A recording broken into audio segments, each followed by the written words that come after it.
11 اکتوبر باندې خیبر په علاقې باندې واقامي عدالت ټولو پښتنو شیعه سني هندو عیسائی دینه هټ کړه یوه قومي جرګه وشوه هغه کې آی ځینې خپل کیمپ لګېدلی و کورمې ځینې کوم کیمپ لګېدلی و یو یې دسترخوان و یو یې پلیټ و یوه یې خیمه وه دغه ریاست ته پته ولګېده چې زه دې کې څومره ډیوایډ اینډ رول کوم د شیعه سني کې جوړوم د کورمې کې نورې پرکې جوړوم خو دا اخري ایو کېږي هغه په سوبیل 12 تاریخ باندې دې کنجلیزه واقعه وکړه دې زه تاسو ته یو دلیل ډېر کوم کله چې توکنوایي راغله تو مطلوبه دوینی تو کسو نو حاضر کاغای رحمت جمعی کیو کاغای و عید لازا خنزیر جمعی کیو اگا نو حاضر توکنوایي واپس کا کله تو په موبایل یا په سیټ مطلوبه کسو خپل تعبیر سو بیا د کنوایي پورا وستا تو ویلی دا کسو مطلب دې دیني ملک موږ مزامات کړي دي موږ مشره کړي دي زیا کوي موږ کور ولا نه کوي تو اوسه پورې دې مزامات نه دي شوی سکول کوم استازون کاتل شو هغه 200 میټر کې یو کپتان هغه کولو کپتان کمان کولو تو کپتان ته پته نه وه چې دا استازون دي چې د کپتان جوړېږي که جرنیل جوړېږي که ډاکټر جوړېږي دا ټول یو استاد زیرین نګرانۍ کې جوړېږي ته اوسه پورې څه کړي دي موږ یوه بله ګیله کوو هر وخت یې کوو هر څوک یې کوي ټول پښتنې کوي دا جګړه یې شیعه سني نه دی دا واوره دی پښتون و جرنیل و چودري دی چودریان دغه ځای نه ټولې کارخانې غواړي چې اسلام آباد ته شي ټولې کمپنۍ غواړي هغه ته شي پنجاب ته شي تو صرف یوه بل جګړې ته ټوپک ته پرېږدي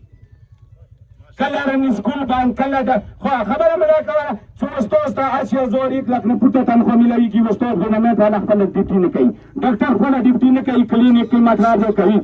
دا چوکیدار دی که دا جرنیل دی دا چوکیدار دی که دا برگیدیار دی چوکیدار دی که ایما پیشان دی چوکیدار یوسفی دی دا چوکیدار دی تو ته چوکیداری پیسې میلاویږي تو سره لیکل کېږي بار کرګل د بایا شو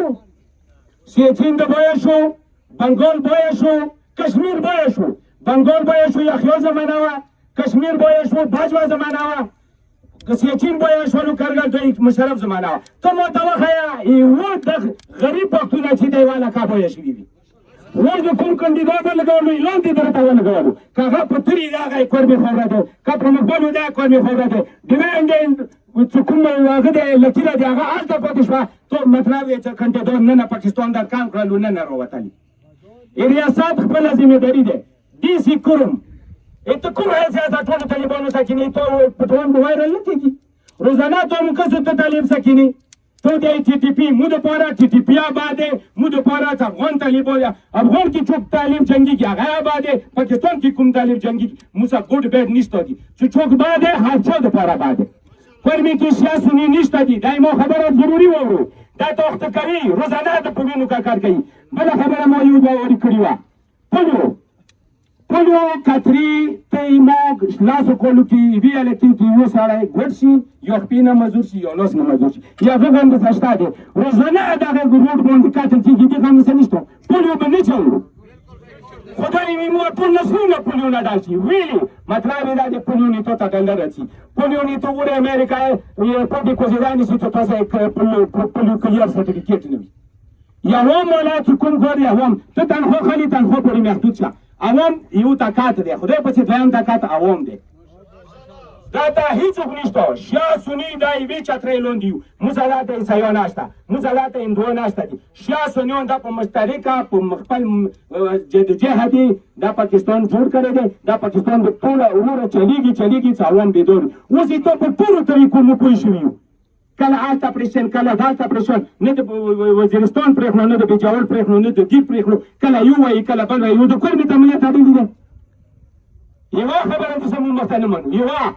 ما یې وړوکی بچی یا پوهېږي چې کورمې کې ریاستي څه ذمهداري دی ورته د کوې څه ټوله